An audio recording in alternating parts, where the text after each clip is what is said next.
Good morning, student. Yesterday we started our third chapter, Glimpses of the Past, and in this chapter, some pictures and the speech bubbles are given, and we have been told some conditions due to which first war of independence had started, and how the Indian farmers and Indian industries were coming down or they were losing their position in the India, how the East India Company was making its profit and how they were extending their empires.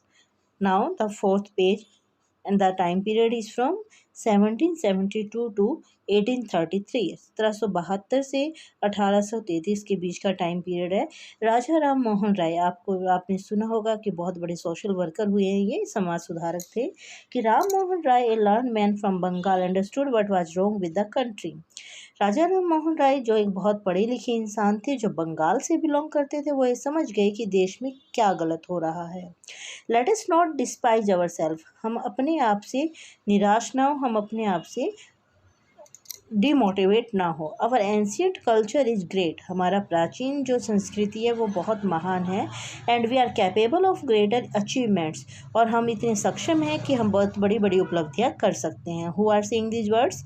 Raja Ram Mohan Roy. We must first reform our society, पहले हमें अपने समाज को सुधारना होगा।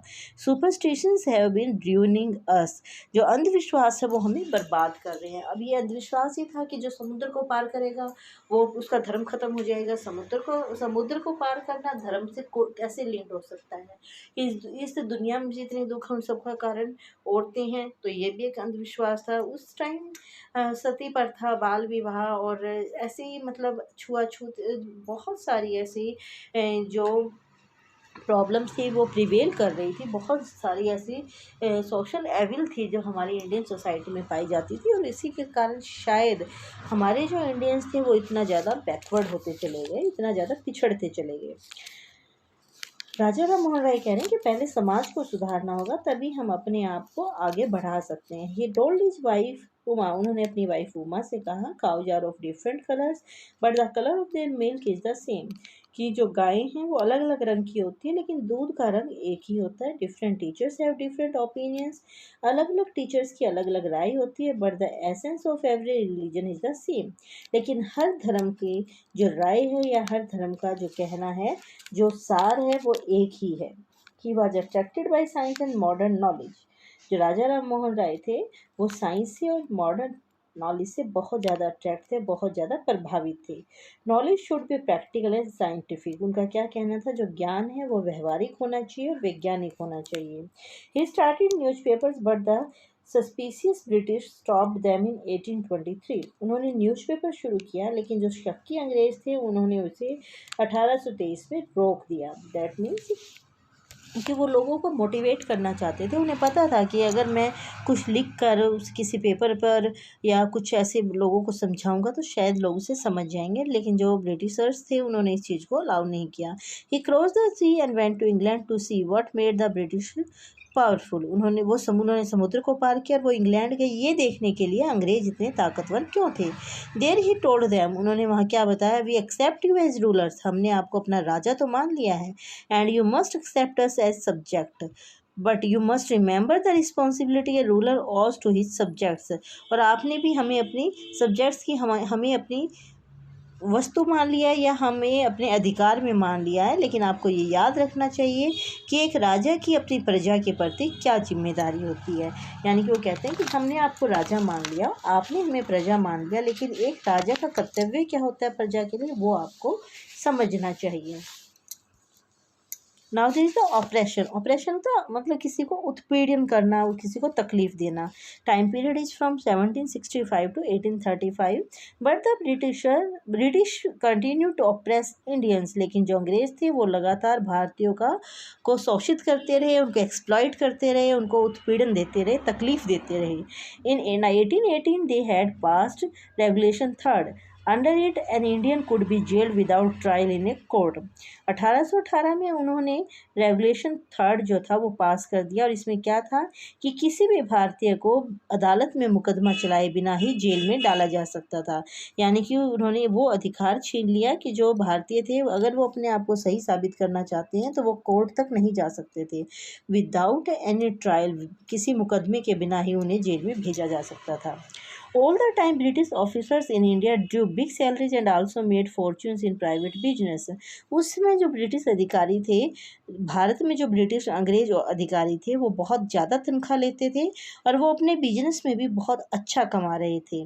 By 1829, Britain was exporting British goods worth 7 crore rupees to India. 1829 तक जो Britain था वो भारत में लगभग 7 करोड़ रुपए का अंग्रेजी सामान भेजता था, यानी कि इतना ज़्यादा वो एक्सपोर्ट करने लगा था।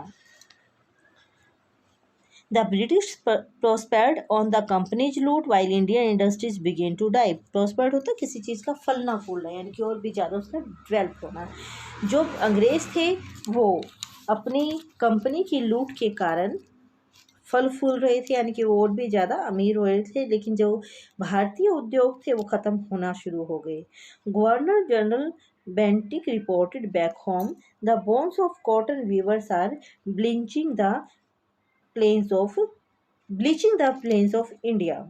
जो गवर्नर जनरल बेंटिक था उन्होंने वापसी पर आने पर यह रिपोर्ट किया कि जो सूती उद्योग की हड्डियां हैं, यानी कि कहने का क्या मतलब था कि भारतीय उद्योग को जो चीज़ सही रख रही है वो उनकी सूती उद्योग है, क्योंकि उस वक्त ज़्यादातर कॉटन ही पहनते थे, कॉटन का ही यूज करते थे लोग। तो उन्होंने कहा कि प्लेन्स ऑफ इंडिया, यानी कि जो भारत के समतली इलाके हैं, दैट मीन्स कि जो भारत की धरती है उसके ऊपर सूती उद्योग ऐसा है जो उसे अभी भी ब्लीच कर रहा है, तेज कर रहा है। Dissatisfaction time period is 1835 to 56, यानी कि 1835 से 56 तक। असंतुष्टि, डिससेटिस्फेक्शन था असंतुष्टि। Education in India was in Persian and Sanskrit. Bharat में जो एजुकेशन थी वो पर्सियन में या संस्कृत में थी। इन 1835 इंग्लिश में नेम्ड मैकाले सजेस्टेड ए चेंज। मैकाले जो अंग्रेज़ था उसने 1835 में एक बदलाव के लिए किया। अगर देखा जाए तो पहले हमारी सारी एजुकेशन जो थी वो संस्कृत या हिंदी में होती थी। We were able to know more things about our religious scriptures and more thing about our past India. हम बहुत अपने भारत के अतीत के बारे में, उसके वेदों के बारे में, ग्रंथों के बारे में बहुत कुछ जान पाते थे। बट जो अंग्रेज़ थे उन्होंने ही इस एजुकेशन को चेंज किया था, because they wanted clerk from us, क्योंकि उन्हें हमने से क्लर्क चाहिए थे। वो चाहते थे कि हम अपनी बेसिक नॉलेज से दूर हटेंगे, तभी सिर्फ हम पैसे के बारे में सोचेंगे। तो जो मकाले था उसने एक सजेशन दिया कि हमें एक बदलाव करना चाहिए। We should teach the natives through the English language. I agree. उन्होंने क्या कहा कि हमें यहाँ के लोगों को इंग्लिश में पढ़ाना चाहिए। English education produced clerks to whom the British gave petty jobs under them। अंग्रेजी पढ़ाई के कारण क्या हुआ कि उन्हें क्लर्क्स मिलने लगे, जिसे अंग्रेज अपने अधीन बहुत थोड़ी थोड़ी तनख्वाह पर काम पर रखते थे। Incidentally it also produced a new generation of intellectuals. लेकिन एक चीज़ और भी हुआ कि इससे एक नई पीढ़ी का निर्माण हुआ जो इंटेलेक्चुअली किसी भी चीज़ को सोचती थी, यानी कि बौद्धिक स्तर पर किसी चीज़ को सोचती थी। We must educate our brothers. हमें अपने भाइयों को पढ़ाना चाहिए। And try to improve their material conditions. और उनकी जो आर्थिक स्थिति है उसे भी सुधारना चाहिए। For that we must convey our grievances to the British parliament. और यही कारण है कि हमें ब्रिटिश पार्लियामेंट में हमारे दुखों के बारे में बताना चाहिए कि हम किन तकलीफ़ों में हैं, हमें क्या प्रॉब्लम है। By 1856 the British had conquered the whole of India। अब देखिए, जब हमने सेकंड पेज पर हमने पिक्चर देखी थी तो हमारा येलो पार्ट बहुत ज़्यादा था जबकि पिंक पार्ट बहुत कम था। लेकिन अगर हम 6 पेज पर हम देख रहे हैं कि 1856 तक अंग्रेजों ने लगभग पूरे भारत पर जीत हासिल कर ली थी। अब येलो पार्ट कम है और पिंक पार्ट ज़्यादा है। They care little about the needs of Indians. लोगों के अंदर धीरे धीरे जो था वो विद्रोह बढ़ रहा था, यानी कि देवर बिकमिंग रेबिलियंस। उनके अंदर जो विद्रोह था वो विद्रोही बन गए थे। वो भारतीयों की ज़रूरतों का कम ध्यान रखते हैं। Our kings have become puppets, puppets होता कठपुतलियाँ, हमारे राजा उनकी कठपुतलियाँ बन गए हैं। And we have lost our old jobs, और हमने अपने पुराने नौकरियों को, अपने पुराने कामों को खो दिया है।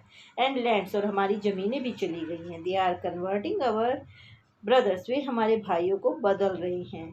You only talk, do something to drive them out, तो आपसे बात कर रहे हैं, उन्हें यहाँ से बाहर निकालने के लिए कुछ ना कुछ करना होगा।